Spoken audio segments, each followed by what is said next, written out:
이런 손모양하고 표현이 왜 문제인지 이해를 못 하시는 분들이 있습니다. 우리 학창시절에 같은 반 친구를 왕따시키는 이 주동자 놈들이 있지 않습니까? 걔네들이 처음에 어떻게 하냐면 은근하게 자기들 패거리들만 알게끔 상대방을 괴롭힙니다. 이때는 당하는 상대방도 이게 친구끼리 하는 장난인지 괴롭히는 건지 이게 헷갈려요. 이렇게 시간이 더 지나면 그 왕따 행위에 동조하는 애들이 생깁니다. 그렇게 되면 그 동조자들끼리 걔네들만 아는 방식으로 괴롭혀요. 그렇게 괴롭히면 상대방은 어느 정도 눈치채거든요. 근데 나머지 사람들은 아직은 잘 모릅니다. 자기네들끼리 놀리는 포인트가 있어요. 뭐 별명을 부른다든가 뒤에서 뭐 이상한 표정을 짓는다든가 왕따시키는 행태는 비슷합니다. 다른 일반인들은 모르게끔 패거리들만 아는 언행과 사인으로 괴롭혀요. 그게 바로 이 손모양하고 남성 혐오하는 그런 표현이라고 생각하시면 됩니다. 그러니까 정상인들 상당수가 이런 표현이나 이런 제스처를 당연히 모를 수밖에 없습니다. 이런 표현이 패미어나 혐오라는 거를 난 처음 알았다. 그거는 열심히 살았기 때문에 자기 분야에만 집중해서 살았기 때문에 모르시는 거예요. 저렇게 자기들끼리만 아는 단어와 손모양으로 상대방이 눈치채지 못하게 몰래 혐오하고 몰래 조롱하고 그리고선 자기들끼리 낄낄거리고 이런 거예요. 예를 들자면 여자애들이 맞은편에 못생기고 속된 말로 찐따 같은 남자가 다가오면 이런 농담 하지 않습니까? 야 저기 네 남자친구 온다. 자기들끼리 낄낄거리면서 웃지 않습니까? 그거랑 비슷해요.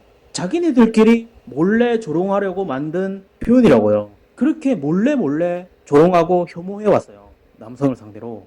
그런데 최근에 드릉드릉 사태도 있었지 않습니까? 제가 정확하게는 이야기 안 할게요. 드릉드릉, 내 마음이 드릉드릉하다. 저는 이 표현을 솔직히 처음 들어봤습니다. 근데 알고 보니까 수년간 유명인들이 이 표현을 잘못 썼다가 대대적으로 사과했던 사례가 정말 많습니다. 아니 남자가 남성 혐오를 할 일은 없지 않습니까? 정상적인 남자가. 나쁜 의미인지 전혀 모르고 신조어 좀 되는 줄 알고 썼겠죠. 문제는 팬들입니다. 팬들. 저는 그 팬들한테 이야기하고 싶어요. 드릉드릉이 남성 혐오단체 그 회원들이 수년간 남성을 갖다가 심지어는 자신의 아버지까지 혐오하는 집단입니다. 걔네들은.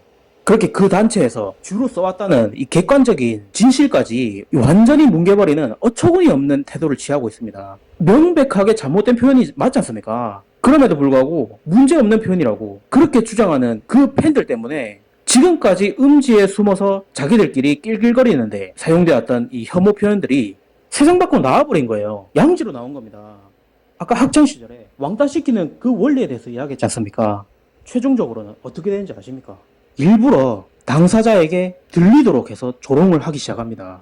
아예 대놓고 조롱해도 오히려 그 항의하는 사람을 갖다가 예민한 사람 취급을 해버려요. 그럼 돌아버리겠죠, 당하는 사람은. 나는 분명히 기분 나빠서 항의를 한 건데 주변에 전부 다 아니래요. 네가 예민하대요. 지금 그 팬들이 이런 식으로 만들고 있습니다. 잘못된 거는 잘못됐다고 이야기를 해야죠. 이런 표현이 양지로 떠오르게 되면 그 집단의 사람들뿐만 아니라 그 집단과 전혀 상관없는 여자들도 쓰게 될 거고 그런 표현이 익숙해지면 예능에도 뜰 거고 나중에는 언론에도 뜨겠죠. 남자들도 쓰게 될 거고 그 중에는 아들도 있을 거고 손자도 있을 겁니다. 혐오단체에서 조롱하려고 만든 표현인지도 모르고 쓰게 될 거라고요.